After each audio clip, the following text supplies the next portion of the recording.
It's Uncle Destiny here with you, and I hope you're well. Sorry it's a little late and the video is going to be a little bare bones. Again, busy month of April, and we're going to be in busy time in May as well.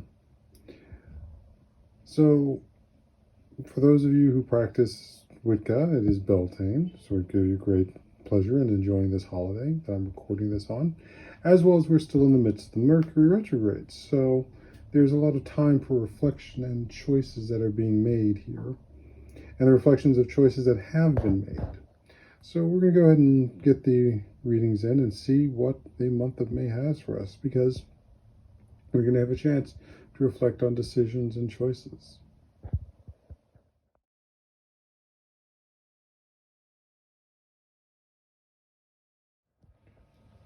All right, so we have the bones thrown. So we have the number 7 on the dice. So we're in the 7th house, which is about relationships, mutuality, and sharing.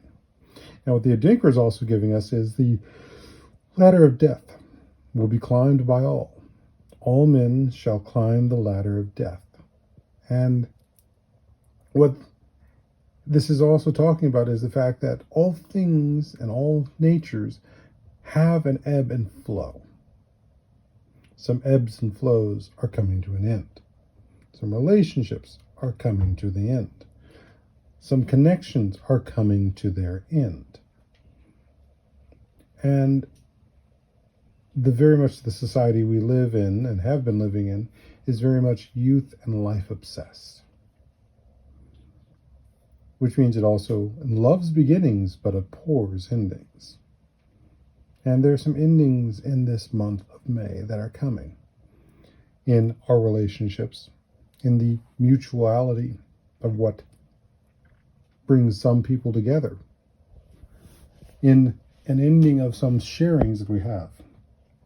And that's represented here in this energy. And so why I say that even further is we come to our bones, our main 3.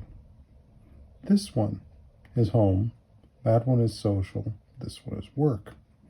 As you can see, where they fell is like a structure that is falling apart. The roof is caving in, and the roof is caving in towards the home as opposed towards the work. That doesn't mean it's not unbare, but this is going to be more towards our families, and our families both of blood and of our families of choice. So some things are going to be ending, some changes. Changes are coming. Changes that have been in motion for a long time, but changes nonetheless that we need to figure out how to flow with as opposed to fight against. Blocking these changes is not where your energy needs to be. It needs to be flowing with it. It needs to be moving along with whatever the change is. As opposed to, because, like I said, all shall climb the ladder of death. All things, anything that has been put into motion, anything that is brought into being, has an ending. And that's what's coming here with our sense of our work, is that our work is, some changes are coming to our work. Our changes are coming there. And our work is not just, again, what pays the bills. It's also what we are here to do as a purpose. Some of our work is ending, and some new shifts and changes are coming with it, especially in the relationships of who we work with, why we work with. And most especially, I want to remind you that there are relationships with energy as well, not just with people. So what is the energy with your work that has been going on that is now changing? And we need to be able to look at that and understand where it has been, but also where it is going to go. Because as we have endings, we also have beginnings. So what is the beginning that is coming from this ending that must happen? And this ending is also something that we're going to very much need to cognitively process with this bone here, especially with its connection here to the family and society and standpoint. We must understand what that means to have someone pass on. Same thing here too. It's a balancing point of what we cognitively understand, because there's also what we emotionally understand, and here is what's going on, and it's going to be our internal aspects. So it's resolving how we are emotionally feeling and how we are cognitively feeling.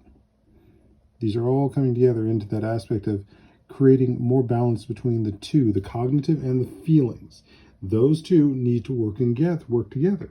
That also means that we need to normalize the fact that there will be grief. Grief is in all of this. Not something to be avoided, but grief is part of the ending process. And the more we fight against that, the harder it will stick around, the harder it will give us our attention. So, grieve. Make sure it is understood that that is what's going on.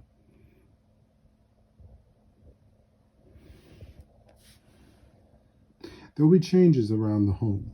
Again, not sure, not just in the aspect of people, but in energy. And the greatest aspect of this change in family and social is going to be coming towards the home, because that's where the greatest aspect of the bone is falling. Now, spirit is still propping up your work, because it's going to, even though it looks like it's the thing that is taking this off balance, and it may very well be, because there is a divine order in the universe about all things needing it in.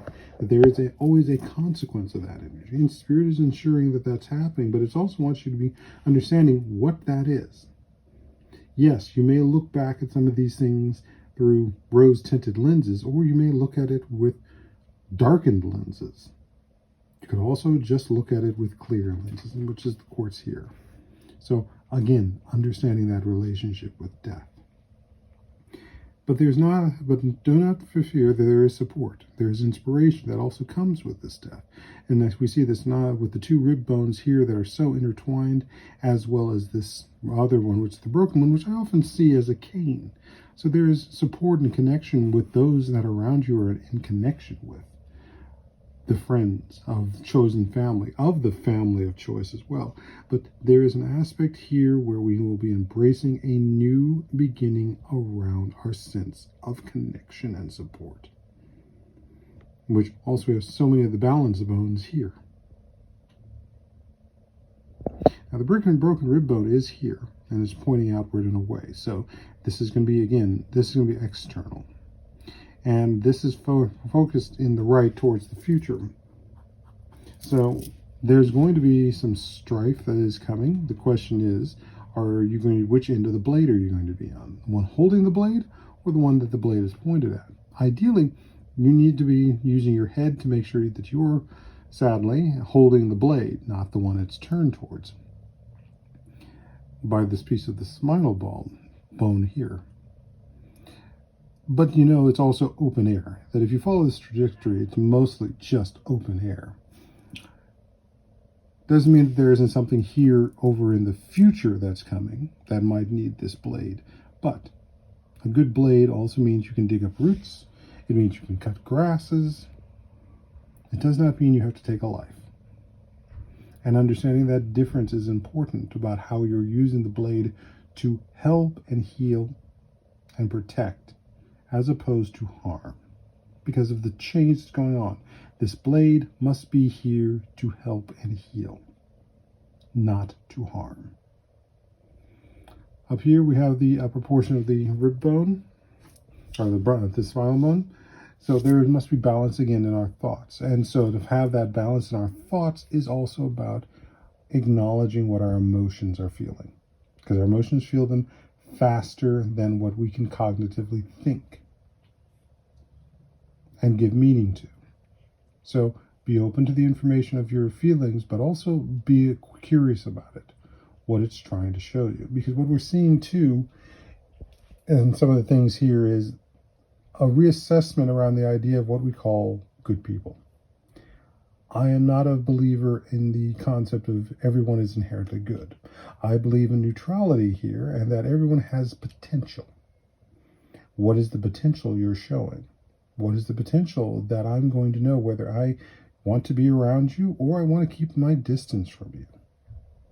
And that will shift and change as death does do that to people. It causes structures to be rebuilt and change. So change is one of the biggest things for this month of May. And we need to be open to it as opposed to fighting it. So I wish you well. I hope June will be a good one, as we will celebrate the summer solstice then. But otherwise, flow with the ancestors, flow with the Orisha, and move with change.